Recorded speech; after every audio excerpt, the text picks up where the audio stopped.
அரங்கத்தில் இருக்கும் அனைவருக்கும் இறைவன் புறத்திலிருந்து சாந்தியும் சமாதானம் உண்டாகட்டும். சினிமா தொடக்க காலகட்டத்தில் நடிகர்களுக்காக பார்க்கப்பட்ட சினிமா தான் இருந்தது. தியாகராஜ பாகவதர், சின்னப்பா தேவர், அப்புறம் எம்ஜிஆர், சிவாஜின்னு.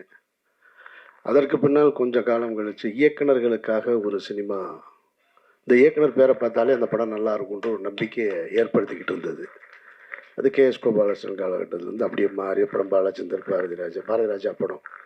அது ஹீரோ யாருன்னா கிடையாது, பாரதிராஜா படம், பாலச்சந்தர் படம். இந்த காலகட்டத்தில் தயாரிப்பு நிறுவனங்களும் சில முக்கியமான ஒரு பங்கெடுப்பு செஞ்சது. அது சத்யஜோதி படம் நல்லாயிருக்கும். சத்யா மூவிஸ் வேறையாக இருக்கும், சத்யஜோதி வேறு. இப்போ ஏவிஎம்னா அது ஒரு கமர்ஷியல் சினிமாவாக இருக்கும், அந்த பிராண்டு வேறு. ஆனால் நல்ல படங்கள் இப்போ சத்யஜோதி இருக்கும், சூப்பர் குட் படம் அப்படின்னு. அது மாதிரி ஆஸ்கார் மூவிஸ்னு ஒரு கம்பெனி இருந்தது, எம் பாஸ்கர்னு ஒரு டைரக்டர். அவர் படங்கள் தீர்ப்புகள் திருத்தப்படலாம், தண்டிக்கப்பட்ட நியாயங்கள், பௌர்ணமி அலைகள், சூளம், இதெல்லாம் பண்ணியிருந்தார் அவர். அவர் ரஜினி சார் வச்சு பைரவி படம் கூட டைரக்ட் பண்ணார் அவர். அந்த கம்பெனியோட பேர் பார்த்த உடனே படம் நல்லா இருக்குன்னு தோணும். அதற்கு பின்னால் இப்போது அந்த இடத்த நீலம் ப்ரொடக்ஷன்ஸ் பிடிச்சிருக்கு.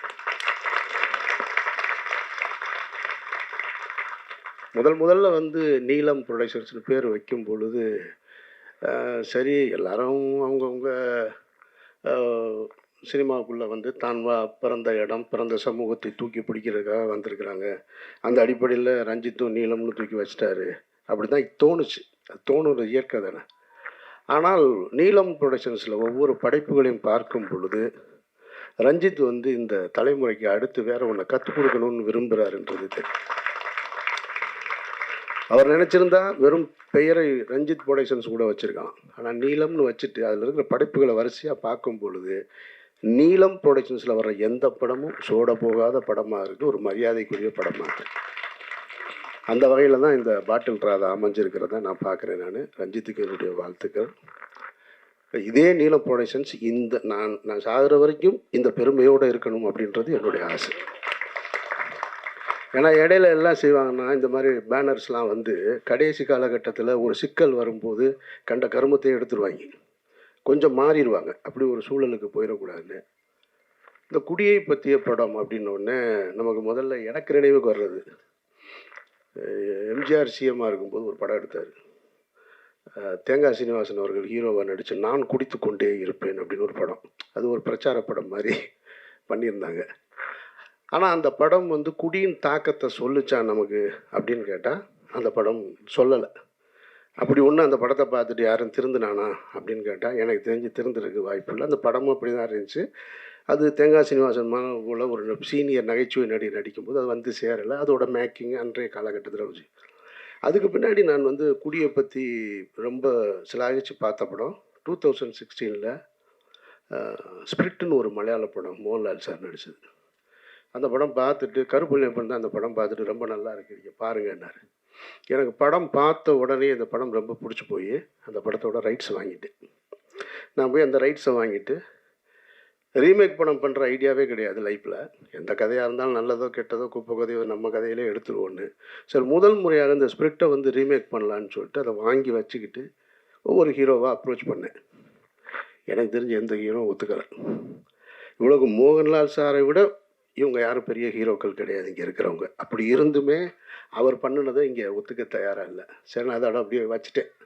சரி, அப்புறம் என்றைக்காவது நம்மளே நடிச்சுக்கிறோம் அந்த படத்தை அப்படின்னு முடிவு பண்ணிட்டு, சரி இந்த பிரச்சனைலாம் முடியும் போது அதுக்கப்புறம் ஸ்டார்ட் பண்ணணும்னு அப்படியே காலம் கடந்து போயிட்டே இருந்துச்சு. இதுக்கிடையில் ஒரு 2-3 வருஷத்துக்கு முன்னாடி அதே மலையாளத்தில் வெள்ளம்னு ஒரு படம் வந்தது, ஜெயசூர்யா நடித்தது.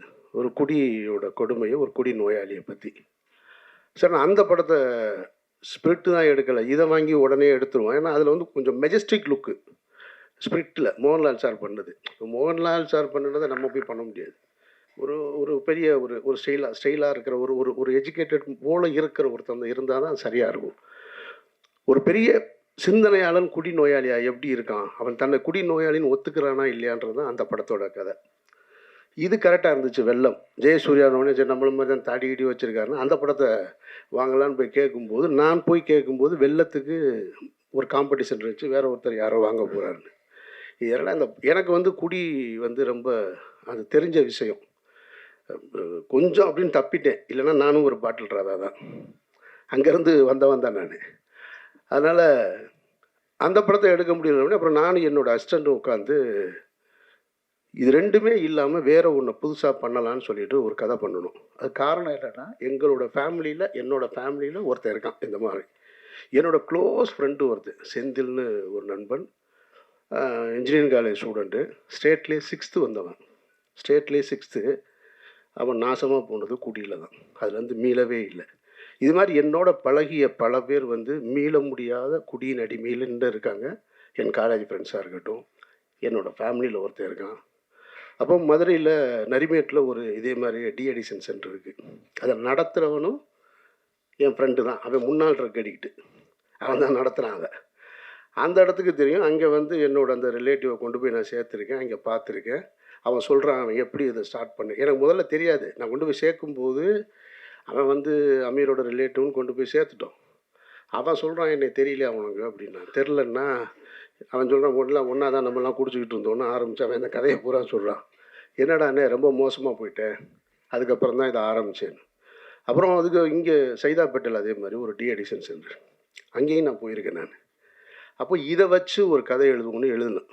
எழுதி வச்சாச்சு, பிகினிங் டு எண்டு. நானும் என்னோடய அசோசியேட் எழிலும் சேர்ந்து அன்றைக்கி ரஞ்சித் கூப்பிட்டு இந்த படம் காமிக்கிறார். பார்த்து முடித்த உடனே தெரிஞ்சு அதை எடுக்க முடியாது அப்படின்னு. ஏன்னா அவ்வளவு சிறப்பாக எடுத்து முடிச்சிட்டாங்க பாட்டில் ராதாவில். இனி போய் நம்ம அதை எடுத்தோம்னா வேறு தான் எடுக்கணும். இனி போய் அதை எடுத்தோம்னா நான் வந்து தினகரனை பார்த்து எடுத்ததாக தான் இருக்கும் அந்த படம். அப்படி அமைஞ்சிருக்கு அந்த படம். எப்படி வந்து பாக்ஸிங்கில் வந்து இன்னொரு படம் எடுக்கலாமா அப்படின்னா சர்பேட்டை தான் ஞாபகத்துக்கு வரும். ஒரு மென்டல் அசைலம் இனிமேல் திருப்பி எடுக்கணும்னா சேது தான் ஞாபகத்துக்கு வரும். ஒரு தமிழ் தேசியவாதி ஒரு தீவிரவாதியை காட்டுக்குள்ளே கூப்பிட்டு போகணுன்னா அது விடுதலை தான் ஞாபகத்துக்கு வரும். ஒருத்தர் ஓடி போய் சற்றை இனிமேல் இறக்குனான்னா ரன்னு தான் ஞாபகத்துக்கு வரும். அதுபோல் டிஅடிக்ஷன் சென்டர்னு தமிழ் சினிமாவில் இன்னொரு படம் வந்துச்சுன்னா அது இந்த படத்தை தான் ஞாபகம். அப்படி ஒரு படம் அது மிகச்சிறப்பாக. அதாவது ஒரு ஃபஸ்ட் ஹாஃபை வந்து இவ்வளவு அழகாக என்கேஜ் பண்ண முடியுமா? ஏன் இங்கே சொன்னவங்க ஏன் சரியாக சொல்லலைன்னு தெரில. இது ஒன்றும் பிரச்சார படம்லாம் கிடையாது. இது பிரச்சாரம்ன்ற வார்த்தை நீங்கள் யூஸ் பண்ண வேண்டியதே இல்லை. Complete entertainment. மாறன்லாம் பின்னிருக்காரு ஃபர்ஸ்ட் ஹாஃபில் எக்ஸ்ட்ரானரியா. போகிற போக்கில் அதுவும் ஓபியில் டைலாக் டப்பிங்கில் போட்டிருக்காரு பாருங்க. அங்கங்கே நீங்கள் எங்கே உட்காந்துருந்தாலும் சரி. இதை நான் என்ன சொல்கிறேன்னா, நான் மிகைப்படுத்தி சொல்லலை.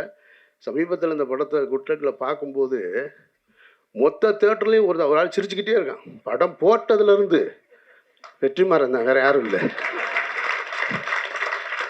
சிரிக்கிறதுனா எப்படி இந்த லெவல்லாம் இல்லை. அவர் இப்படி தட்டுறாரு அப்படி தட்டுறாரு எந்திரிக்கிறாரு. என்னங்க இப்படி நான்லாம் சிரிப்புன்னு பேப்பரில் எழுதியிருந்தாலே சிரிப்பேன், இது என்னங்க இவ்வளவு அப்படின்றாரு. நானும் சிரித்தேன், ஆனால் இப்படிலாம் சிரிக்கலை. எல்லாரும் பார்க்குறாங்க, ஒருவேளை நக்கல் அடிக்கிறாங்களான்னு. உண்மையிலே அவ்வளவு சிறப்பாக இருந்துச்சு ஃபஸ்ட் ஹாஃபு. அந்த ஃபஸ்ட் ஹாஃபோட இன்ட்ரோல் பிளாக் ஒன்று இருக்குது. அந்த இன்ட்ரோல் பிளாக் வந்து இப்படி இந்த ஒரு படத்தை இன்ட்ரோல் பிளாக் வைக்க முடியுமா அப்படின்ற ஒரு இடத்த வந்து அந்த டைரக்டர் ஃபிக்ஸ் அந்த பையன் தான் நினைக்கிறேன். அவன் தானே? அவனை நல்லா பார்த்து வச்சுக்கோங்க. நான் விளையாட்டுக்கு சொல்லலை. அவன் இன்ட்ரோல் பிளாக்ல ஒரு வேலை பார்க்குறான், மொத்த பேரையும் பயமுறுத்திட்டான். அவ்வளவு சிறப்பாக போயிட்டான். சரி, இப்படி ஒரு ஃபர்ஸ்ட் ஹாஃப் வச்சுட்டு செகண்ட் ஹாஃப் என்ன இருக்கும் அப்படின்னு போனால் டெட் கான்ட்ராஸ்டாக ஒரு எமோஷன் படம் ஃபுல்லாக. இப்போ நமக்கு ஒரு டவுட் வந்துச்சு, இப்படி ஒரு ஸ்க்ரீன் ப்ளே எப்படி எழுத முடியும்? கம்ப்ளீட் என்டர்டெயின்மெண்ட்டாக இருக்குது. படத்தோட பிகினிங்லேருந்து இன்ட்ரோல் வரைக்கும் ஒரு இடம் கூட உங்களை வந்து சும்மா இருக்க விடலை. ஜான் விஜய் எல்லாம் வந்து அப்படி பிரமாதப்படுத்திட்டார். பிரமாதமாக அந்த கேரக்டரு. இதில் இந்த ட்ரெய்லரில் ஒரு ஷாட் வந்துச்சு இல்லையா, அதான் அவரோட இன்ட்ரோடக்ஷன் ஷாட்டு. அவ்வளவு அழகாக அவ்வளவு மெச்சூர்டாக. நான் சொன்னேன் இல்லையா மதுரையில் என்னோடய ஃப்ரெண்டுன்னு, அவன் கேரக்டர் தான் ஜான் விஜய் பண்ணியிருக்காரு. இந்த செகண்ட் ஹாஃப் என்னடான்னா அது வேறு ஒரு ஏரியாவில் இருக்குது, கம்ப்ளீட் எமோஷனில் இருக்குது. இப்போ லிங்கு சொன்னார் இல்லையா, அவன் போயிடக்கூடாதுன்னு. அந்த காட்சி இன்னொரு இடம். அதாவது புருஷன் எனக்கு காசு கொடுத்து அனுப்பிச்சிட்டு அந்த சஞ்சனா உட்காந்து சமைச்சிக்கிட்டு இருக்கிற ஒரு சீன் இருக்குது. அந்த சமைப்பாங்க, அந்த மீன் பொரிச்சிட்டு வச்சுட்டு பிள்ளைகளோட வந்துடுவான் அப்படின்னு.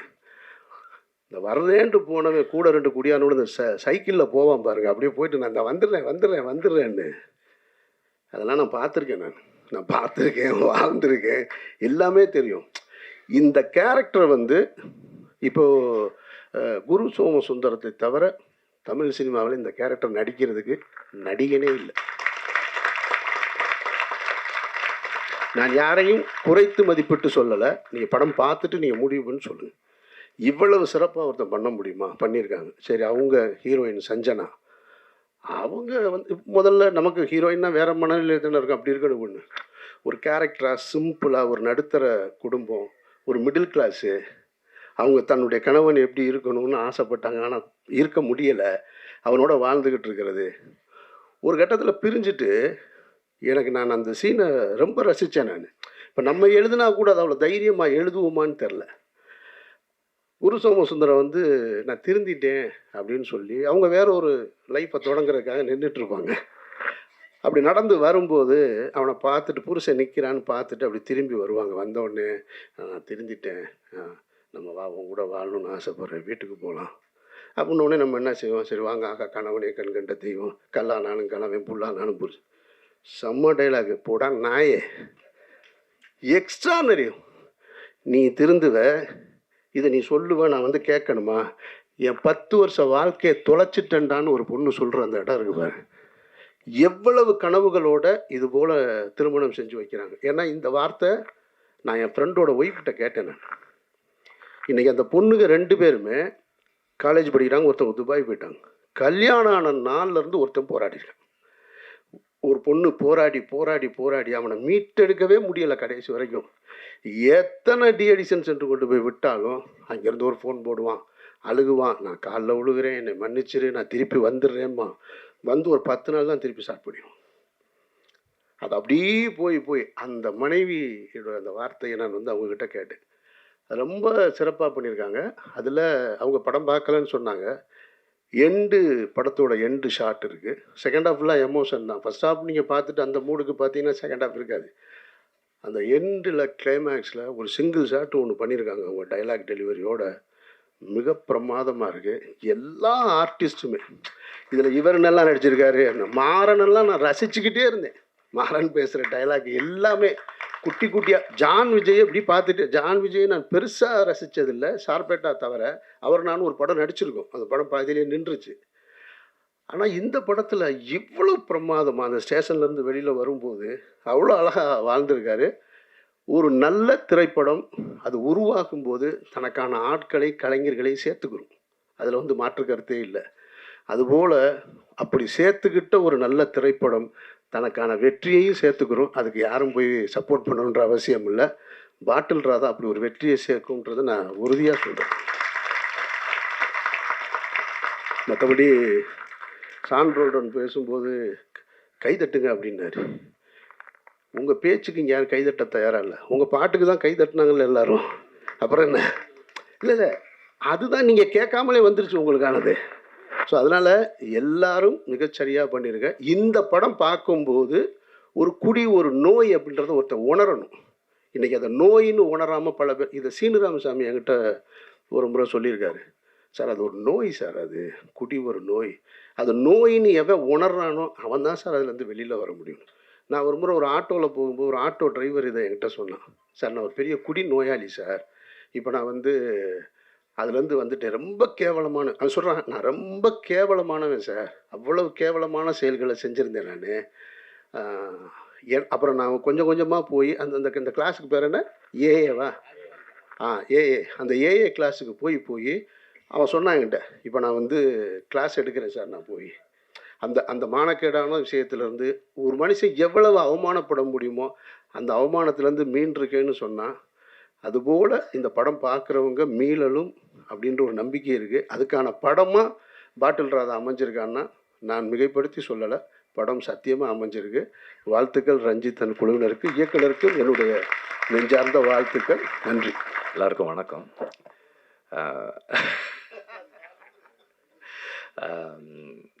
படத்தில் கதை இருக்கிறது எல்லாருக்கும் சொல்கிறதுக்கு தான். அதனால் வந்து கதையை மறைச்சி வச்சு ஒன்றும் பண்ண முடியாது. கதையை சொன்னால் தான் எல்லோரும் வருவாங்க. எனக்கு வந்து இந்த பாட்டில் ராதான்னு டைட்டில் அனௌன்ஸ் பண்ணதுலேருந்தே வந்து இந்த படத்தை நான் கவனிச்சிட்டு இருக்கேன். காரணம் என்னென்னா, என்னோடய அசிஸ்டண்ட் கார்த்தி, அவர் ஒரு ஸ்கிரிப்ட் சொன்னார். அதை நம்ம ப்ரொடியூஸ் பண்ணலான்னு சொல்லி நான் பேசிகிட்டு இருந்தோம். அதுவும் இதே மாதிரி ஒரு ரீஹாபிலிட்டேஷன் சென்டர் பற்றின ஒரு ஸ்கிரிப்ட். நிறைய விஷயங்கள் நிறைய அதில் நான் நிறைய கற்றுக்கிட்ட விஷயங்கள் இருந்தது. அந்த அந்த ஸ்கிரிப்டை பற்றி பேசும்போதெல்லாம் நான் நிறைய தெரிஞ்சுக்கிட்டது, கற்றுக்கிட்டது இருந்தது. அண்டு இந்த படம் பார்த்ததுக்கப்புறம் அமீர் சொன்ன மாதிரி தான், அந்த படம் பண்ண முடியாது. எல்லாருமே வந்து நம்ம எல்லாருமே ஏதோ ஒரு விதத்தில் ஏதோ ஒரு அடிக்ஷனுக்குள்ளே தான் இருக்கிறோம். இன்றைக்கி எல்லாருமே ஏதோ ஒரு அடிக்ஷனுக்குள்ளே இருக்கோம். எனக்கு ஆல்கஹால் அடிக்ஷன் இல்லை, பட் எனக்கு வந்து நிக்கோட்டின் அடிக்ஷன் இருந்தது. இன்றைக்கி நம்ம எல்லாருமே டிஜிட்டல் அடிக்ஷனில் இருக்கிறோம். ஒரு ஒரு ஒரு இன்ஸ்டாகிராமையோ அல்ல ஒரு யூடியூபையோ நம்ம ஸ்வைப் பண்ணும்போது we get a hit, we get a high, அந்த அடிக்ஷனில் இருக்கிறோம். ஸோ அடிக்ஷன் வந்து சமூகத்தில் எல்லா காலகட்டத்திலையுமே இருந்திருக்கு. அது இல்லாத காலமே இல்லை. இன்னைக்கு ரொம்ப அதிகமாக இருக்குது. குறிப்பாக குடி நோய், அந்த அந்த டேர்ம் குடி நோயின்ற டேர்ம் வந்து எனக்கு கார்த்தி மூலமாக தான் தெரியும். அதை அண்டர்ஸ்டாண்ட் பண்ணுறது ரொம்ப முக்கியமாக. அவரும் சொன்னார், குடிக்கிறதுக்கும் குடி நோயாளியாக இருக்கிறதுக்குமான வித்தியாசம். அதை வந்து இது ரொம்ப அழகாக பேசுது. இப்போ ஒரு 25 வருஷத்துக்கு முன்னாடி, ஒரு 30 வருஷத்துக்கு முன்னாடினா, ஒரு ஊரில் அல்லது ஒரு ஒரு தெரு இருக்குன்னா அதில் வந்து ஒரு 5 வீட்டில் இருக்கிற ஆண்கள் குடிப்பாங்க. ஒரு வீட்டில் இருக்கவர் வந்து இந்த மாதிரி குடிநோயாளியாக இருப்பார். இன்றைக்கி வந்து ஒரு தெருவில் ஒரு வீட்டில் இருக்கவர் குடிக்காமல் இருந்தாலே பெரிய விஷயமா இருக்குது. தெருவில் 10 குடிநோயாளிகள் இருக்கிறாங்க. இந்த காலகட்டத்தில் பாட்டில் ராதான்ற ஒரு படம் வந்து it is a very personal story, but it has got a strong socio political relevance. இந்த மாதிரியான படங்கள் பண்ணுறது வந்து ரொம்ப அவசியம்னு நினைக்கிறேன். ஒரு தனி மனிதனுடைய வாழ்க்கை it is a political expression தான். ஸோ அந்த அடிப்படையில் ஒரு தனி மனிதன் அவனுடைய குடிநோய்க்கு நம்ம வந்து எக்ஸ்கியூஸ் சொல்ல முடியாது, பட் இருந்தாலும் இன்றைய காலகட்டத்தில் இந்த படம் பேசுகிற அரசியல் ரொம்ப முக்கியமான அரசியலாக நான் பார்க்குறேன். ஒரு டி அடிக்ஷன் சென்டர் என்னவா ஃபங்க்ஷன் பண்ணுது, என்னவா இருக்குது, அதுக்குள்ளே இருக்கிற சிஸ்டம் என்ன, அது என்ன மாதிரி ஃபங்க்ஷன் பண்ணுது, அதுக்குள்ளே என்னெல்லாம் இருக்குது. அப்புறம் ஒரு ஃபேமிலி ஒருத்தர் வந்து ஒரு அடிக்டாக இருக்கிறதால, அது எந்த விதமான அடிக்ஷனாக இருந்தாலும், ஒருத்தர் ஒரு அடிக்டாக இருக்கிறதால அவரை சுற்றி இருக்கிறவங்க என்னெல்லாம் இழக்கிறாங்க, அவருடைய நண்பர்கள் என்ன ப்ராப்ளம்ஸ் ஃபேஸ் பண்ணுறாங்க, அந்த ஃபேமிலி என்ன ப்ராப்ளம்ஸ் ஃபேஸ் பண்ணுது, இதை வந்து ஒரு வாழ்க்கைக்கு பக்கத்தில் ஒரு இன்ட்ரெஸ்டிங்கான ஒரு ஃபில்மாக சொல்கிறது வந்து ஒரு பெரிய சேலஞ்ச். அதை வந்து ரொம்ப சக்ஸஸ்ஃபுல்லாக பண்ணியிருக்காங்க. இப்படி ஒரு அமீர் சொன்ன மாதிரி ஒரு என்கேஜிங்கான narrative, at the same time this is a film of positive possibilities. இது வந்து ரொம்ப ரொம்ப ஒரு பாசிட்டிவான ஃபில்ம். இதில் வந்து எல்லாருக்குமே ரிடெம்ஷன் இருக்குது. எவ்வளவு டார்க்னஸில் இருந்தாலும், நீங்கள் எவ்வளவு கீழே போனாலும், நாம் நினச்சா நம்ம அந்த அதிலிருந்து மீண்டு வந்துடலான்னு சொல்கிற ஒரு படம் இது. ரொம்ப முக்கியமான விஷயம். ஏன்னா எப்போவுமே நம்ம நிறைய சந்தர்ப்பங்களில் பார்க்குறோம், ஒரு நம்பிக்கை இந்த மாதிரி குடிநோயாளிகளோ இல்லை எந்த அடிக்ஷனில் இருந்தாலும் அவங்களுக்கு வந்து அந்த நம்பிக்கை போகும். நம்மளால் முடியுமா, நம்மளால் முடியாது, நம்மெல்லாம் எப்படி பண்ண போகிறோம். அப்போ அந்த ஆல்கஹாலிக் அனானிமஸில் அந்த ஓப்பன் ஷேரிங்னு ஒன்று சொல்லுவாங்க. அந்த ஓப்பன் ஷேரிங் தான் வந்து அவங்களுக்கு அந்த கான்ஃபிடென்ஸ் கொடுக்கும்னு சொல்லுவாங்க. ஸோ அந்த மாதிரி இந்த படமே வந்து ஒரு ஒரு குடிநோயாளியினுடைய ஓப்பன் ஷேரிங் தான் நினைக்கிறேன். So it is going to create a big impact in the society. At the same time இந்த படத்தினுடைய அந்த டெக்னிக்கல் ஆஸ்பெக்ட்ஸ் அப்புறமா இன்னொரு டைம் சொல்லலாம்னு நினைக்கிறேன். ஆனால் இந்த படத்தோட காஸ்டிங் பற்றி சொல்லி ஆகணும். இந்த படத்தில் இருக்கிற ஒவ்வொரு நடிகரும் வந்து இந்த படம் ஒரு சினிமா இல்லை, இது வந்து நம்ம லைஃப்பில் நடக்கிறது, நம்ம தெருவில் நடக்கிறது, நம்ம அண்ணனுக்கு நடக்கிறது, நம்ம தம்பிக்கு நடக்கிறது, நம்ம அப்பாவுக்கு நடக்கிறது அப்படின்னு நம்மளை உணர வைக்கக்கூடிய அளவுக்கு அவ்வளோ ரியலிஸ்டிக்காக இருக்குது காஸ்டிங். எல்லாருமே வந்து மிக பொருத்தமான சாய்ஸஸ்.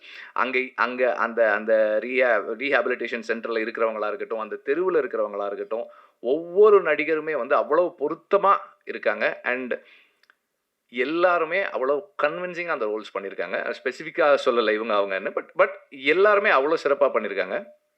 இது அண்ட் பீயிங் அன் ஆடியோ லான்ச்ன்றதால மியூசிக்கும் நான் சொல்லிடுறேன்.